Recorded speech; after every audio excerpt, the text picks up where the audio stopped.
तो hello guys, welcome to my channel coder 2.0।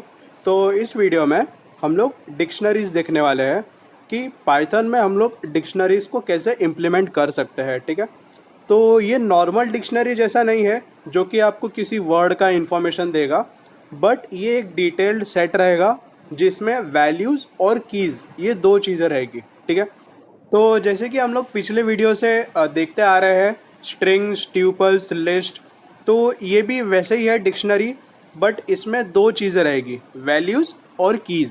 ठीक है, तो ये हम लोग यहाँ पे इसको की एक पहले सबसे पहले दे देंगे। की हम लोग यहाँ पे एक काम करते पेन ले लेंगे, और पेन की जो प्राइस है, मतलब जो वैल्यू है, वो यहाँ पे हम लोग 20 ले लेते हैं।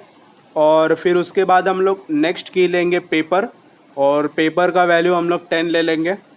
और फिर हम लोग थर्ड की हम लोग यहाँ पे ले लेंगे पेंसिल, और उसको वैल्यू हम लोग दे देंगे 5। ठीक है, और डिक्शनरी 1 को रन करेंगे तो इसने सारी चीज़ें एक कर्ली ब्रैकेट में आपको डिस्प्ले कर दी है। ठीक है, ये आपको बहुत मेन याद रखना है कि डिक्शनरी जो है ये कर्ली ब्रैकेट से एंक्लोज होता है। ठीक है, यही एक डिफरेंस है डिक्शनरीज, लिस्ट और ट्यूपल्स और स्ट्रिंग्स से, कि वो अलग अलग ब्रैकेट्स के टाइप से एंक्लोज होता है। ठीक है, तो यहाँ पे हम लोग डिक्शनरी का वैल्यूज़ देखेंगे।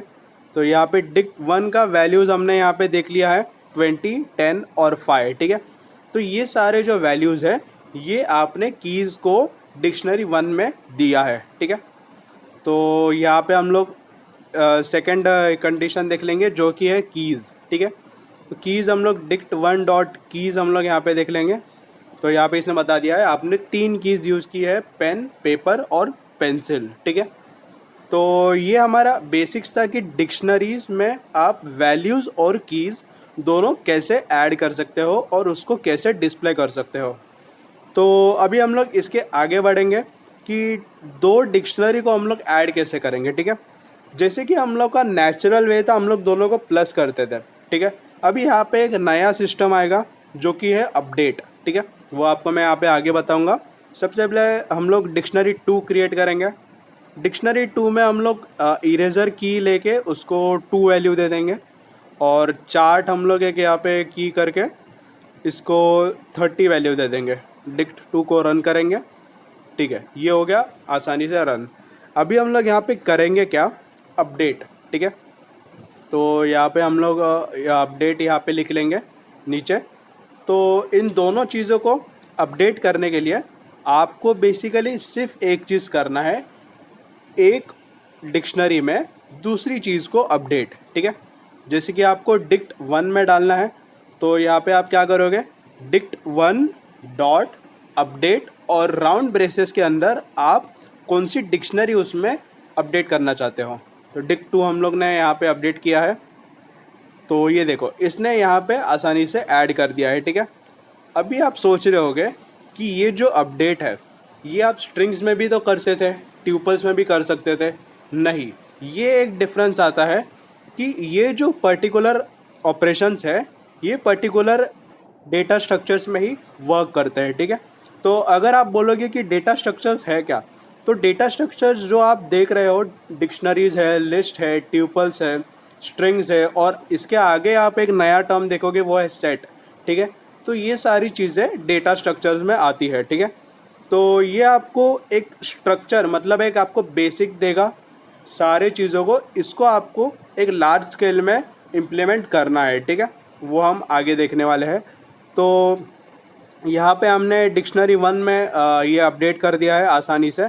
और यहाँ पे अगर आपको समझो एक एग्जिस्टिंग की को जो वैल्यू दिया है, ठीक है, वो वैल्यू को अगर चेंज करना हो तो आपको सिंपली स्क्वायर ब्रैकेट्स में वो की का नाम लिख दो और उसके आगे उसको एक वैल्यू दे दो। ठीक है, जैसे कि यहाँ पे डिक्शनरी 1 हम लोग ने लिया और इसके आगे हम लोग ने पेंसिल लिया। ठीक है, तो पेंसिल का वैल्यू हमें 10 करना है। तो यहाँ पे देखो सबसे पहले 5 था, अभी ये 10 हो चुका है। ठीक है, तो अपडेट के साथ साथ ये भी एक एग्जिस्टिंग वैल्यू को चेंज कर सकता है। और अभी हम लोग यहाँ पे दूसरा टर्म देखेंगे जो कि है पॉप। ठीक है, तो पॉप बेसिकली आपको मैंने पिछले वीडियो में भी कहा था कि पॉप एक्चुअली करता क्या है। ठीक है, पॉप बेसिकली लास्ट जो नंबर है, ठीक है, उसको इरेज कर देता है, ठीक है। मतलब वो लिस्ट में आपको डिस्प्ले ही नहीं करेगा, ठीक है। डिक्शनरी में भी वही पॉप है और उसका सेम प्रॉपर्टीज़ है, ठीक है। तो डिक्ट 2 जो है उसको हम लोग रन करके अभी उसमें से हम लोग जो चार्ट है, ठीक है, चार्ट हमें नहीं चाहिए, तो हम लोग क्या करेंगे, वो चार्ट को पॉप कर देंगे, ठीक है। तो डिक्ट 1 में इसने क्या कर दिया, ओके सॉरी, डिक्ट 2 हम लोग को यहाँ पे देखना था, डिक्ट 2, ठीक है। तो देखो इसने चार्ट यहाँ से इरेज कर दिया है, ठीक है। जैसे कि डिक्ट 2 में आपने इरेजर और चार्ट यहाँ पे देखा था, तो उसने यहाँ पे इरेज कर दिया है, ठीक है। अभी हम लोग यहाँ पे देखते हैं कि अगर मैंने अपडेट में डिक्ट 2 को यूज़ किया तो क्या वो वहाँ से भी इरेज करेगा। तो हम लोग इसको रन करके देखेंगे।